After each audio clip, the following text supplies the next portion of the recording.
Assalamualaikum warahmatullahi wabarakatuh. Alhamdulillah, wassalatu wassalamu ala asrofil anbiya'i wal mursalin wa ala alihi wasallam. Yang terhormat Bapak Ibu Guru SD 2 Srejo serta Dewan Guru sekalian, Saya di sini akan memaparkan tentang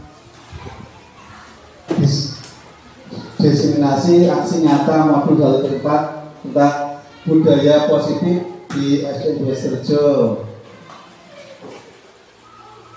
Aksi nyata ini pada modul tempat budaya positif dengan hasil yakni Bapak Samsu Hidayat MPD, terus dengan PP Bapak Uku MPD serta saya sendiri bersama Rahmati. Konsep inti budaya positif. Konsep inti budaya positif itu ada 6. Yang pertama, perubahan paradigma belajar. Yang kedua, disiplin positif. Yang ketiga, keyakinan kelas. Lanjutnya, 5 kebutuhan dasar manusia. Yang kelima, 5 posisi kontrol. Yang terakhir, segitiga restitusi. Pembelajaran dengan paradigma baru. Pembelajaran dengan paradigma baru merupakan pembelajaran yang dirancang berdasarkan prinsip berdiferensi, sehingga peserta didik belajar sesuai dengan kebutuhannya berdasarkan tahap perkembangan sesuai teori psikologi modern untuk mewujudkan profil pelajar Pancasila. Jadi pembelajaran dengan paradigma baru itu kita menyampaikan pada anak pembelajaran sesuai dengan Ki Hajar Dewantara. Bukan karena pada saat ini kita sebagai pendidik harus kembali lagi pada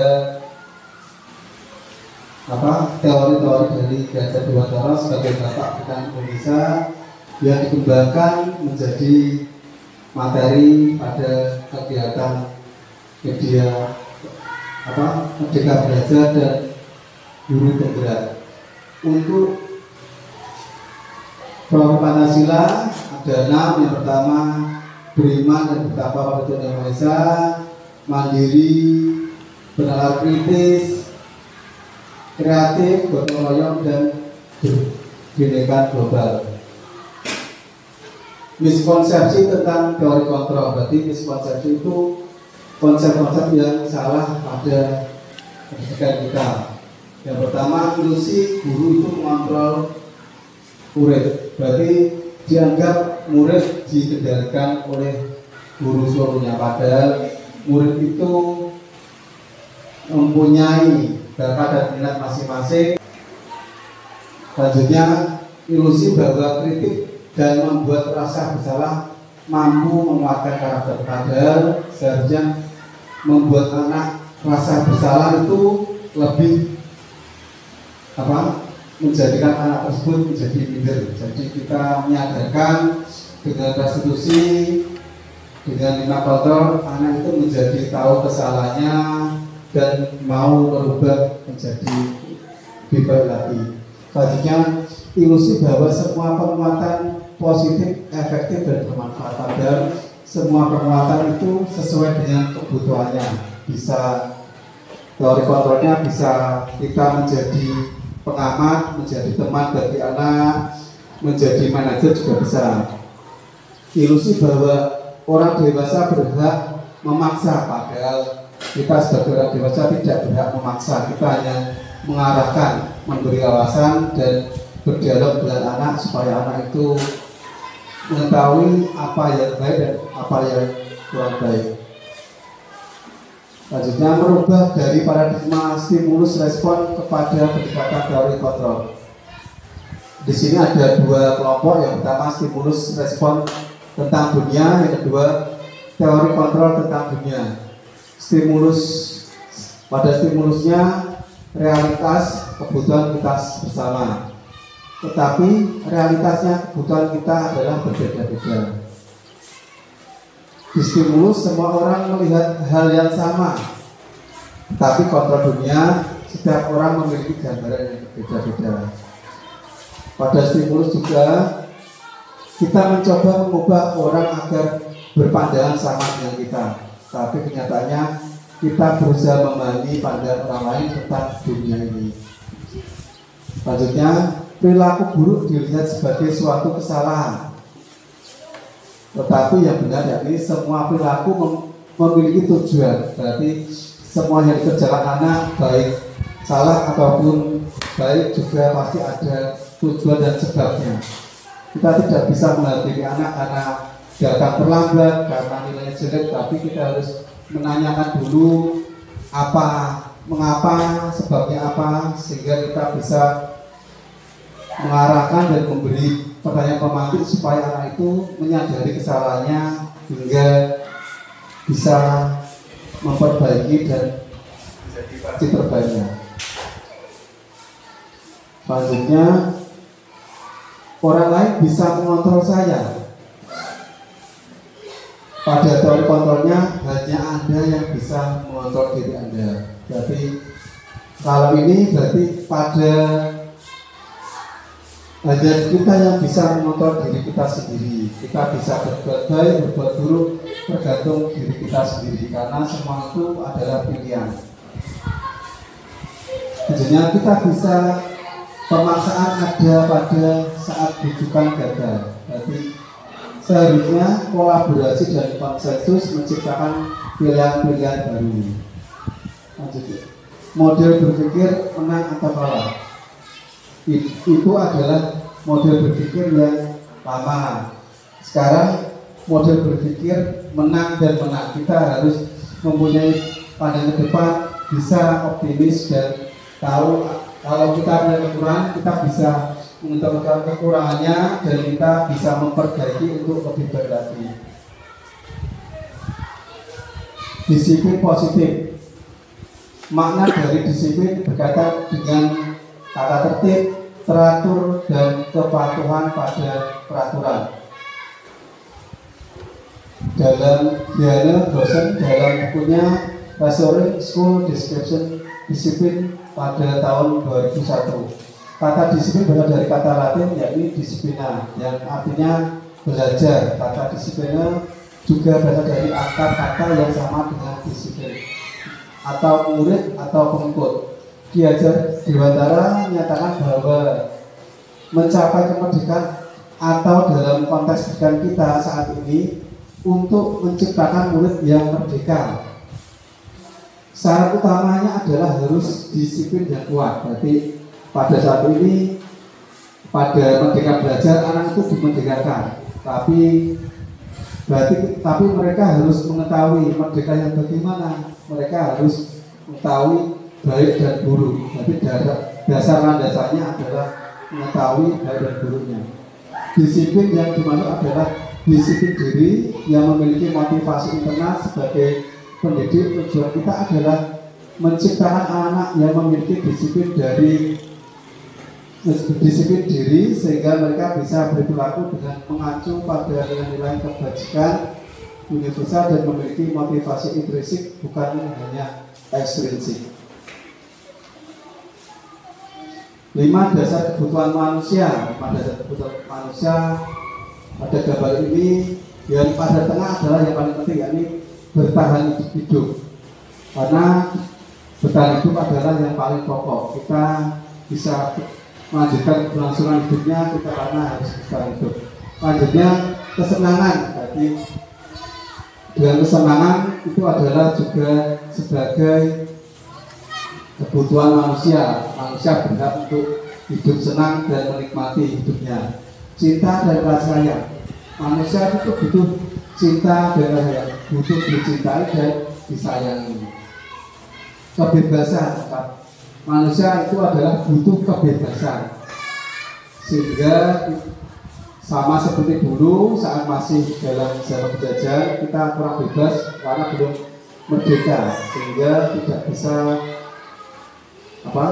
bisa melanjutkan aktivitas sesuai dengan kebutuhan kita sendiri atau dengan tidak kita sendiri. Jadi kebebasan adalah hal yang juga penting. Maksudnya penguasaan, kita berhak untuk menguasai apa yang kita miliki dan juga apa yang kita punyai, apapun itu. Berarti kita bisa menguasainya sesuai milik kita masing-masing.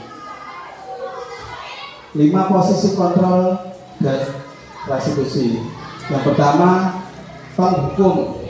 Kita sebagai guru itu untuk Pencegahan yang lama, teori lama itu penghukum dapat mengontrol anak, tapi pada saat ini yang lebih baik adalah restitusi, membuat rasa bersalah pada anak, menyadarkan bahwa kesalahannya, terus kita juga bisa menjadi teman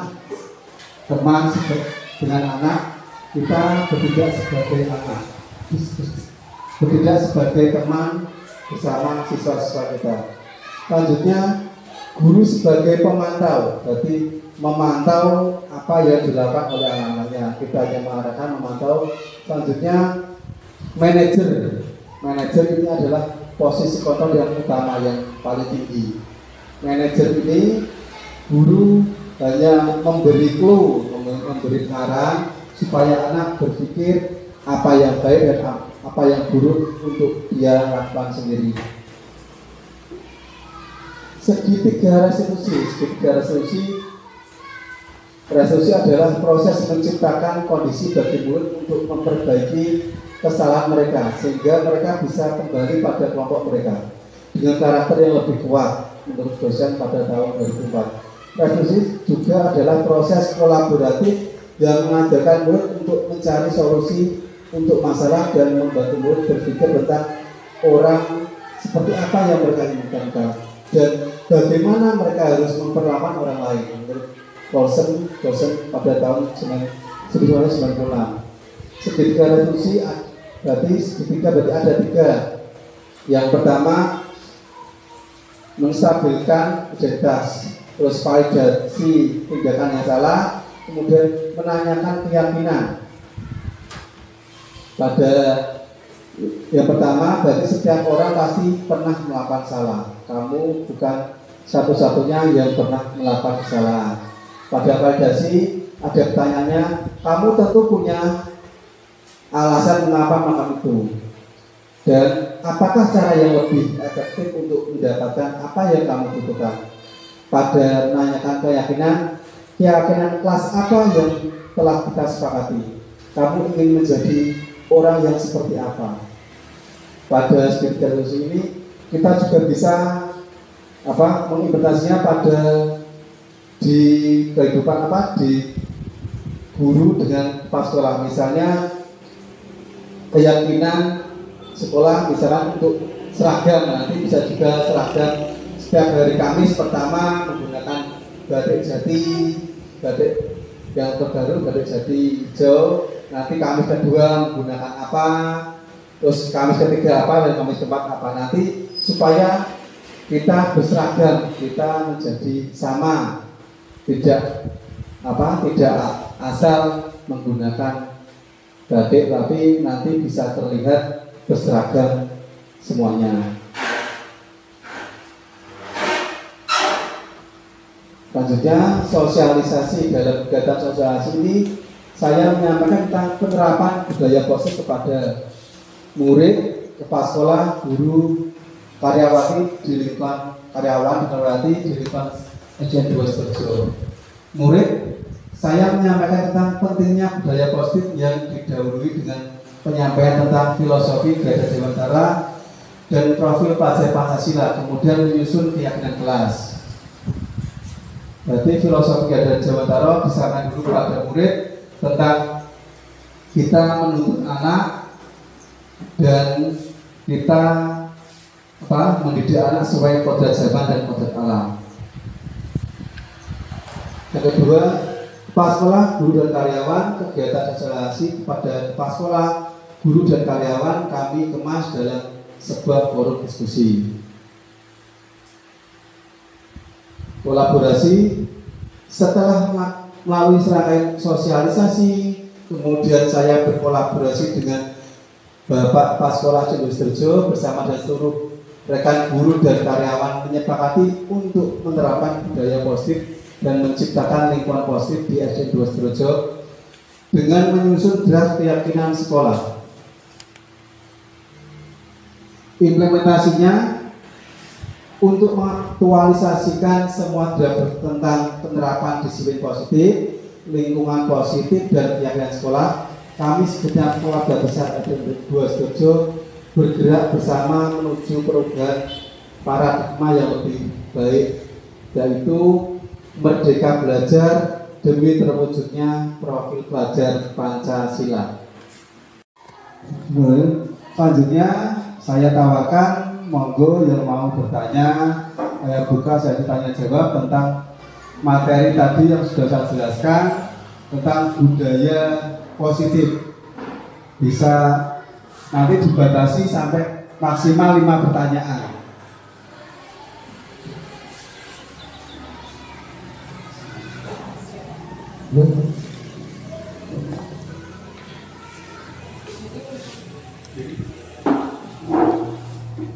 Baik, terima kasih atas waktu yang diberikan kepada saya. Dalam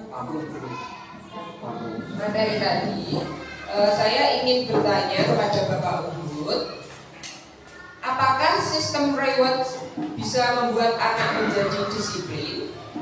Apakah efektif juga untuk anak-anak? Kalau reward seperti itu tidak efektif, bagaimana dengan banyak memuji anak-anak? Bisa berhasilkah dengan cara memuji anak-anak itu? Baik, pertanyaannya seperti itu. Ya, terima kasih atas pertanyaannya. Saya ulangi sekali lagi.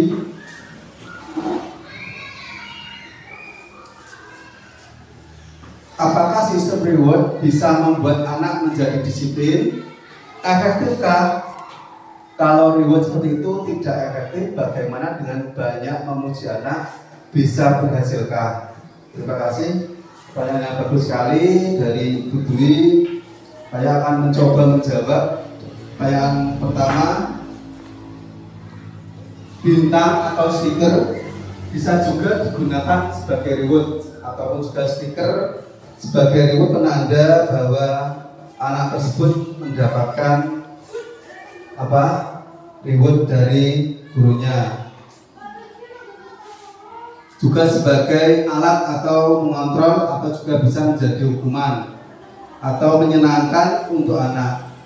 Ini tidak efektif atau juga disiplin positif dalam jangka panjang.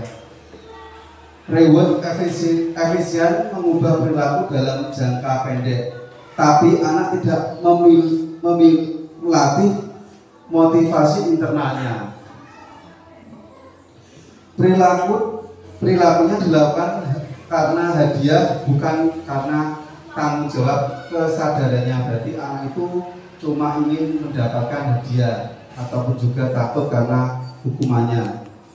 Memuji anak atau memberi hadiah boleh saja, asalkan spontan. Berarti langsung mendapat hadiah surprise dari bapak ibu gurunya. Tujuannya untuk mengekspresikan emosi orang tuanya, juga nanti bisa mengecek apakah anak itu mendapatkan reward ataupun juga hukuman punishment dari bapak ibu guru. Nanti orang tua bisa langsung merespon bagaimana anaknya menjadi lebih baik lagi. Bisa, karena dengan demikian adanya hubungan antara siswa dan anak dengan gurunya bisa terjalin secara baik, karena tugas dan tanggung jawab berdasarkan anak itu tidak hanya berada pada pundak bapak ibu guru sekalian, tapi juga ada pula tanggung jawab dari orang tua. Sekian jawaban dari saya. Mungkin ada pertanyaan yang lain. Pertanyaan nomor 2. Ya, masih monggo Bu Rini. Terima kasih waktu yang diberikan kepada saya. Sebelumnya, Assalamualaikum warahmatullahi wabarakatuh. Waalaikumsalam warahmatullahi wabarakatuh. Langsung saja ya Pak Uhud, pertanyaannya. Kadang kita sebagai guru di dalam kelas itu sering emosi. Tidak sengaja kita emosi pas anak melanggar aturan, secara mendadak tetap kita emosi tinggi. Nah, bagaimana caranya supaya kita tetap tenang dan lancar dalam menerapkan disiplin positif? Jadi bagaimana supaya kita sebagai guru di dalam kelas itu tidak menghukum anak. Nah, bagaimana dan apa cara yang dipakai oleh materi disiplin positif itu supaya kita tidak menghukum anak yang melanggar aturan. Terima kasih, pertanyaannya seperti itu. Mohon pencerahan. Assalamualaikum warahmatullahi wabarakatuh. Waalaikumsalam warahmatullahi wabarakatuh. Dari pertanyaan tadi nanti bisa saya rangkum. Pertanyaan nomor 2 yakni, kadang sebagai guru di dalam kelas kita terpancing emosi pas anak ada yang melanggar aturan atau kesepakatan dalam kelas. Bagaimana caranya supaya tetap tenang dan lancar dalam menerapkan disiplin positif? Jadi bagaimana supaya tidak menghukum? Cara apa yang dipakai oleh guru dalam penerapan disiplin positif? Kalau kita terpancing emosi dalam pembelajaran anak-anak tidak menaati aturan di dalam kelas, kesepakatan kelas yang sudah dibuat, berarti kita itu merespon pada kebutuhan kita, bukan kebutuhan anak. Ini biasanya karena punya perasaan negatif, emosi misalnya karena asumsi ataupun juga label negatif ke anak. Anak kadang sengaja atau tidak sengaja berbuat salah karena nakal, karena ataupun juga orang tuanya, faktor orang tua di rumah ataupun keadaan di rumah. Kita harus pertama menanyakan dulu apa masalahnya anak sampai berbuat sedemikian, apa alasannya, karena terus setelah itu tujuannya apa, niatnya apa. Dengan demikian kita melihat dengan hal-hal yang positif, tidak hanya pada perilakunya, maka akan lebih mudah untuk tenang dan fokus pada apa yang dibutuhkan anak saat menerapkan disiplin positif.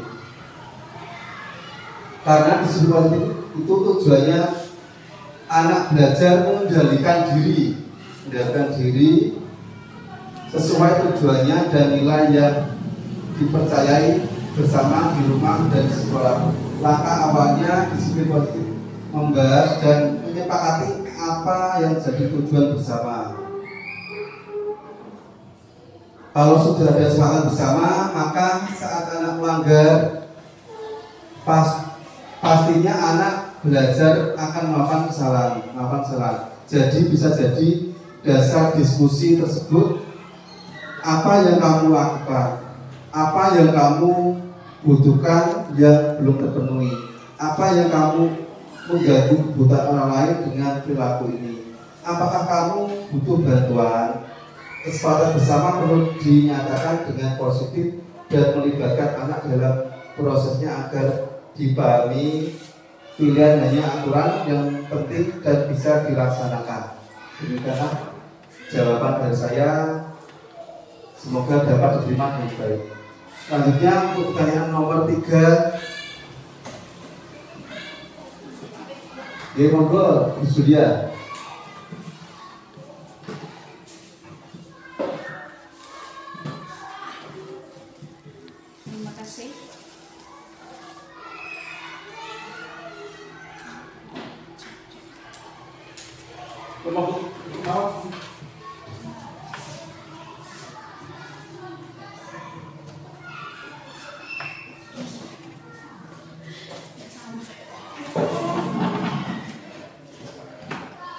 Terima kasih.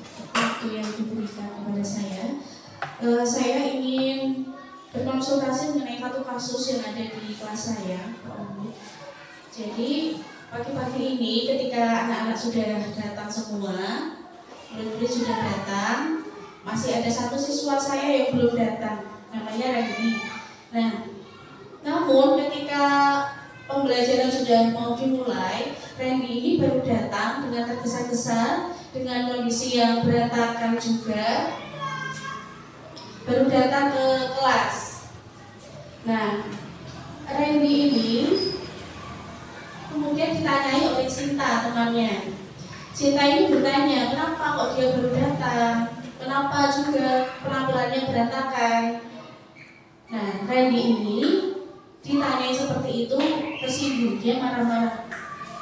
Kemudian malah menantang Sinta. Teman-temannya yang takut kemudian menghampiri saya yang kebetulan saat itu sedang ada di kantor. Kemudian saya panggil kedua anak itu. Saya tanya. Setelah saya tanya, ternyata Randy ini tidak suka kalau dia itu dibilang berantakan dan sering terlambat. Randy ini berangkat sekolah tadi juga posisi sudah tergesa-gesa, sehingga harinya itu merasa kalut, sehingga dia mudah terpancing emosi. Padahal maksud Sinta mungkin tidak seperti itu. Nah, untuk langkah-langkah yang bisa saya ambil mengacu dengan segitiga restitusi, seperti apa ya kira-kira? Seperti itu, Pak. Yes. Terima kasih.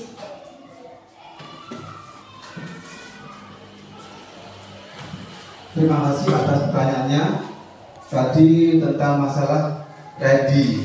Randy ini anak yang datang terlambat, tetapi ada lalu anak yang lain teman-temannya mengelolanya, kemudian terjadilah mereka ada yang bertengkar.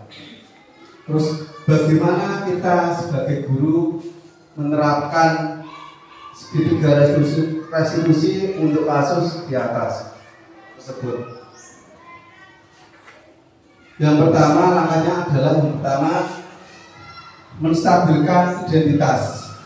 Kita bisa menanyai dulu pada Randy dan juga teman-temannya yang tadi bertengkar dengan Randy. Bisa juga kita bertanya dulu pada Randy, perbuatan yang dilakukan Randy tersebut sudah benar apa salah? Dengan datang terlambat, terus dengan datang terlambat dengan keadaan yang acak-acakan. Setelah itu kita juga bisa menanyai teman sekelasnya yang sampai terjadi perkelahian tadi. Mengapa sampai mengolok-olok temannya hingga terjadi pertengkaran? Terus kita juga bisa melempar pernyataan setiap orang pasti di dunia ini pasti tidak ada yang sempurna, pasti pernah melakukan kesalahan, lumrah saja. Pak guru pun juga pernah melakukan kesalahan, ibu guru pun juga pernah melakukan kesalahan. Tetapi dengan kesalahan tersebut kita belajar untuk memperbaikinya supaya tidak diulangi lagi. Jadi kita bisa belajar dari kesalahan tersebut untuk lebih baik lagi dan lebih baik lagi. Yang kedua, setelah kita menstabilkan identitas, kita validasi tindakan yang salah. Kita bisa menanyai Randy, apa alasanmu sampai kamu datang terlambat dengan keadaan acak-acakan, berantakan? Jadi kita tidak bisa langsung mengejas anak itu si A salah, Randy salah, tidak. Tapi kita dengan dulu alasannya apa. Jadi, setelah kita mengetahui alasannya, kita bisa menyimpulkan, oh berarti seperti ini. Dengan demikian kita bisa berempati dan bersimpati kepada mereka. Setelah validasi, kita bisa menanyakan dan menyatakan keyakinan di dalam kelas apa yang sudah kita sepakati bersama dalam kelas supaya tidak diulangi lagi. Keyakinan kelasnya, apakah boleh anak datang terlambat melebihi pukul 7? Bisa juga begitu. Terus keyakinan kelas yang kedua, di dalam kelas harus rapi, bersih, dan enak dipandang mata, tidak acak-acakan. Kita juga bisa menstabilkan kelas juga dan dengan anak-anak yang lain juga karena terjadi kelahian dengan Randy. Dengan demikian, setelah anak-anak menyadari kesalahannya, mereka bisa berbuat baik lagi, kembali ke jalur yang benar, karena kita sebagai guru harus menuntut anak-anak tersebut menjadi versi terbaik dari mereka. Kita tidak bisa menuntut anak-anak seperti apa yang kita harapkan, tapi kita hanya menuntut menjadikan anak tersebut lebih baik lagi dan menjadi versi terbaik dari mereka. Cukup sekian dari saya. Mungkin ada lagi pertanyaan yang lain. Pertanyaan nomor 4.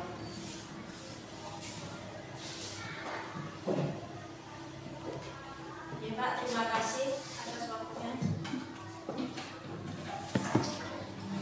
Pertanyaan dari saya, dari pemaparan Pak Uli tadi adalah mengenai keyakinan kelas. Guru dan siswa itu di kelas itu sudah membuat keyakinan kelas, Pak. Tapi bagaimana cara mewujudkan sebuah keyakinan kelas itu menjadi efektif? Itu saja pertanyaan dari saya, Pak. Terima kasih.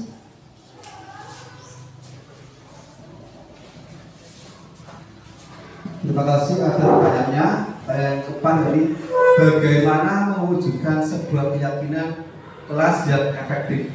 Ini pertanyaan yang sedikit tapi butuh penjabaran yang sangat panjang. Menetapkan aturan atau harapan mulai dengan menetapkan aturan atau keyakinan dalam kelas kita. Kita bisa menanyai anak-anak dari yang jelas, sampaikan apa yang boleh dikerjakan dan apa yang tidak boleh dikerjakan. Mengapa?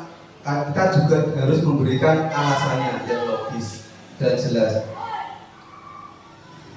Terus kemudian bisa menciptakan iklim kelas yang positif dengan adanya keyakinan kelas.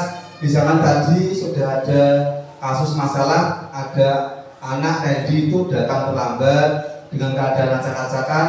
Dengan demikian terus terjadinya perkelahian dengan temannya karena ada anak yang mengolok-olok, akhirnya Randy tidak terima, terjadinya perkelahian dan keributan, menjadikan keadaan di kelas itu menjadi tidak kondusif. Akhirnya pembelajaran pun menjadi terganggu karena adanya kasus tersebut.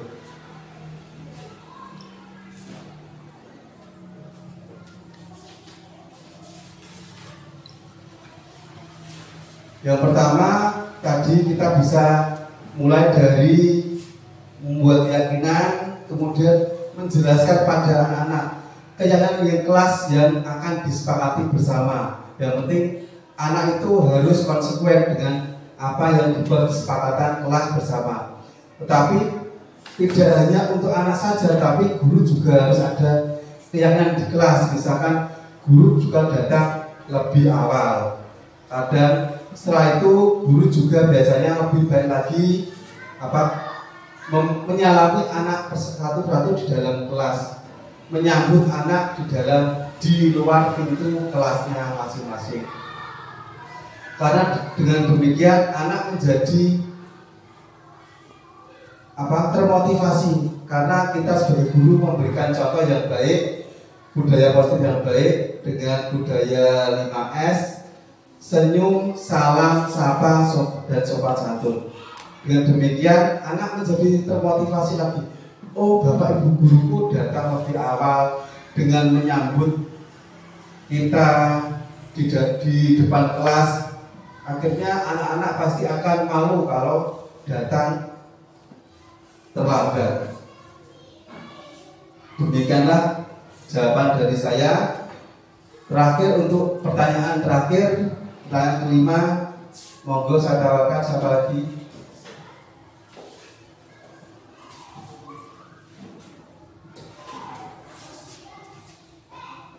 Terima kasih. Pertanyaan saya Pak, untuk selama ini ya, saya itu masih bingung tentang tahapan menstabilkan identitas. Coba Bapak mohon diperjelas lagi langkah-langkah tahapan menstabilkan identitas. Itu Pak, dari saya. Terima kasih. Ya, untuk pertanyaan kelima atau terakhir adalah bagaimana tahapan cara menstabilkan identitas. terus bisa diperjelas lagi dalam langkah-langkah menstabilkan identitas. Bagian dari segitiga resolusi itu bertujuan untuk mengubah identitas anak dari orang yang gagal karena melakukan kesalahan menjadi orang-orang yang sukses. Kita pasti mengingat siswa yang reflektif, maka kita harus meyakinkan murid dengan cara-cara mengatakan kalimat-kalimat yang positif. Misalkan berbuat salah itu tidak apa-apa, tidak ada manusia yang sempurna. Terus pasti semua orang itu pasti pernah melakukan kesalahan. Bapak ibu guru pun, teman-temanmu, orang tuamu pasti pernah melakukan kesalahan. Tetapi dari kesalahan tersebut bisa diambil pelajaran, tidak boleh diulang lagi. Jika kita melakukan kesalahan, pasti kita akan mendapatkan seperti ini, kita pasti akan terjadi seperti ini. Jadi bagaimana kita memotivasi anak, membuka pikiran anak supaya anak itu mengetahui ini hal yang baik, ini hal yang buruk dan tidak boleh saya kerjakan. Berarti sehingga dengan demikian anak-anak menjadi termotivasi, sudah mendapatkan keyakinan kelas dengan cara menstabilkan identitas bahwa anak-anak tersebut mengetahui kesalahannya apa, terus apa yang tidak boleh dilakukan. Kalau melakukan seperti itu akan berakibat seperti apa. Jadi mereka akan menjauhi hal tersebut dan kemudian berubah menjadi hal yang lebih baik lagi. Demikianlah jawaban dari saya. Dengan demikian yang kita harapkan adalah dari apa yang sudah kita lakukan tadi, diskusi ini, diseminasi ini menjadikan kita lebih baik lagi dalam bertugas sebagai pendidik, karena tugas kita menjadi pendidik ini tidaklah mudah karena tuntutan zaman yang terus berkembang dengan modernisasi yang terus berkembang, tapi tidak serta-merta menjadi mudah, tapi anak-anak ada pengaruh positif dan juga negatif dari luar.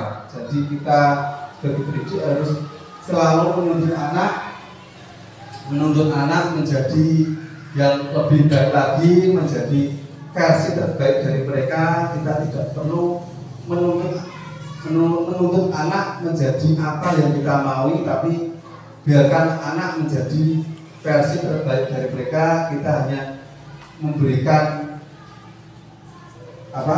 pertanda yang romantis supaya anak itu mengerti dan apa kesalahannya, apa yang harus dilakukan, apa yang harus diperbaiki. Jadi anak menjadi lebih dewasa dalam bersikap dan bertindak ke depannya. Penutup, demikian serangkaian kegiatan yang saya lakukan selaku calon guru penggerak angkatan 10 tahun 2024 dari SD 2 Sidoarjo. Tentunya masih jauh dari kata baik dan benar. Saya menerima dengan hati terbuka berbagai sumbang saran yang membangun demi kemajuan pendidikan kita bersama, khususnya pendidikan di SDN 2 Sidoarjo ini. Terima kasih. Salam guru penggerak, tergerak, bergerak, dan menggerakkan. Saya akhiri. Wassalamualaikum warahmatullahi wabarakatuh. Saya Adelia Faranisa. Saya berterima kasih pada Pak Uhud karena sudah diajak diskusi.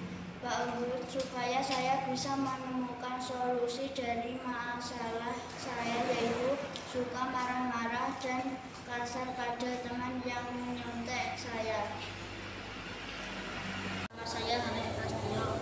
Saya berterima kasih pada Pak Uhud karena sudah diajak diskusi Pak Uhud supaya saya bisa menemukan menemukan solusi dari masalah saya.